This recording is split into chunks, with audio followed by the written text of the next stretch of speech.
Okay, we're looking at an example of exponential growth. This is an interest problem, and they give us this formula: A equals P times e to the power RT.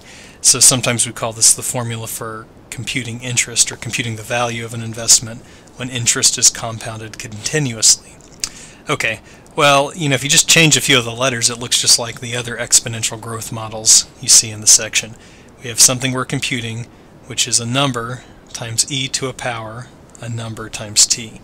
So the only difference here is, we call that constant in front of the exponential p instead of c, and we call this constant in front of the variable r instead of t. And if you remember, I'll just recap this, it's in the book, but a is the value of the investment, or the amount the investment's worth, when we start with p dollars and we invest at a rate of r% for t years. Of course, e is that special number, 2.718, so forth and so forth. Okay, so in this problem, it's kind of an interesting one. They tell us a little bit of information about the investment, and they ask us to find some other things.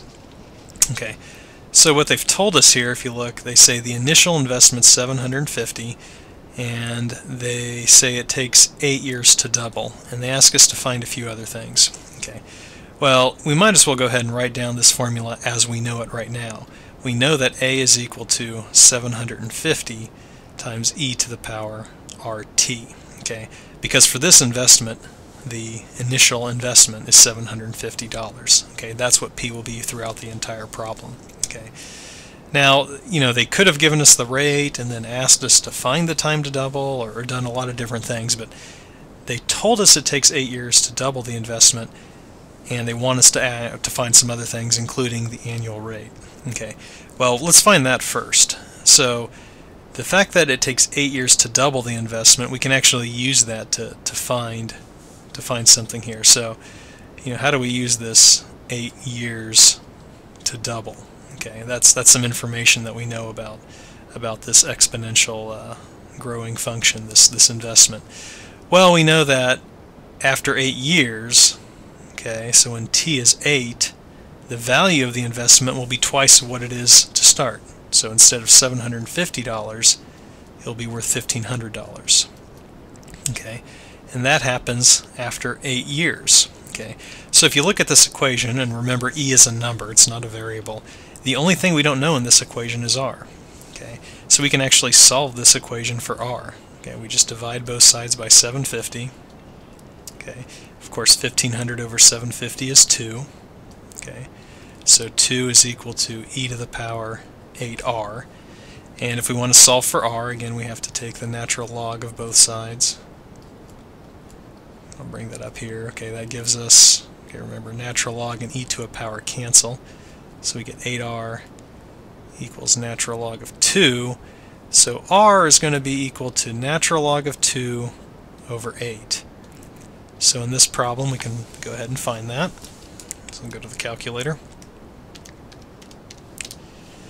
And r is, and again, let's be clear here, we're approximating it. It's going to say about 0.0866. So that would be about 8.66%. Okay, but actually we leave it as a decimal for computational purposes. So up here we can actually say what the annual rate is. It's 8.66%, or you could just say 0.0866.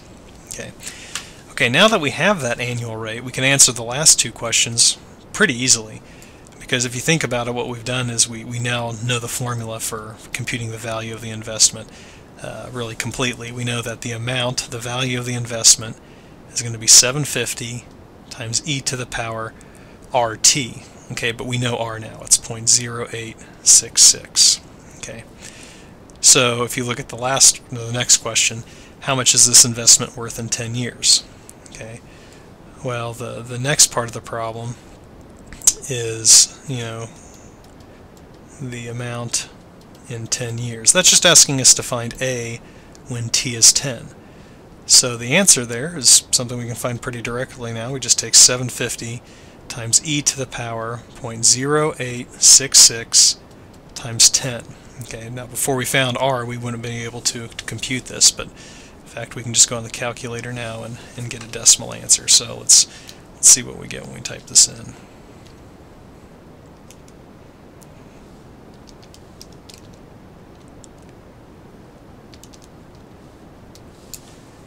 Okay. Well, I get about $1,783.04. Okay. And by the way, keep in mind that this answer may not be the same that somebody else gets. It really depends on how well you round. If you want to be safe and get the best possible answer when you keep this interest rate, absolutely keep as many decimal places as you can. Of course, I rounded it to 3 or 4 decimal places, so if somebody else rounded it to 5 or 6 decimal places, they might get a slightly different answer in future problems. Okay, but that's pretty close in any case. So after 10 years, we'll have about $1,783.04. Okay, and then finally, we're asked to find the amount in 25 years. Which, as you can imagine, is not a whole lot different. We just plug 25 in for t. So it'll be the same kind of calculation. 750 times e to the power 0.0866 times 25. Okay. So if I type that into the calculator, of course you'd expect it's going to be a little bit bigger. And it's fairly bigger. It's about $6,535.95. Okay. So that's what I get, 6535.95.